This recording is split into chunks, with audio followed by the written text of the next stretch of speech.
I would say the hardest part of being on a patrol would have to be separation of the family and separation of hobbies, basically.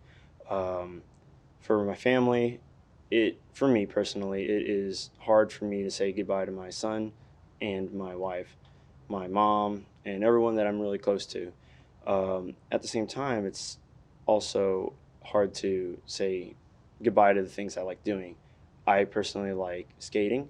I like going out hiking, and I can't do that, you know. But like I said, it's important to remember the mission and why we do what we do, and that makes it worth it. The hardest part was the effect that it had on the family. When you go up, and this is true with any Navy guy on any ship, but when you go off away from your family, all of a sudden, for example, your sons, and if they're into sports and things like that, all of a sudden you can't go with them. Uh, Daughters, I don't have daughters, so I don't know. I only have sons, but you're missing out on family matters, and that's the hardest part of it all.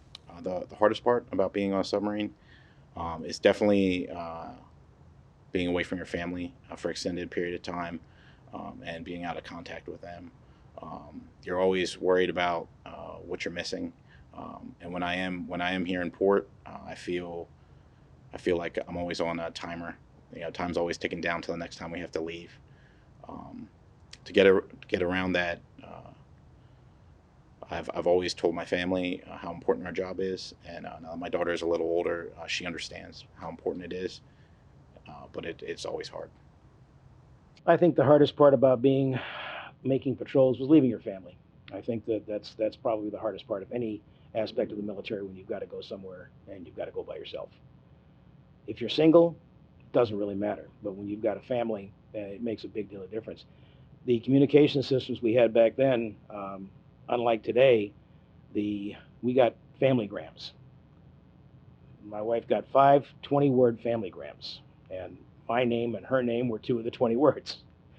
So you had to be creative in what you were saying, and of course there was censorship. You couldn't say things about illnesses, death, or whatever, because the XO of the opposite crew was screening all these family grams before the communications, the radio gang would take them down and transmit them.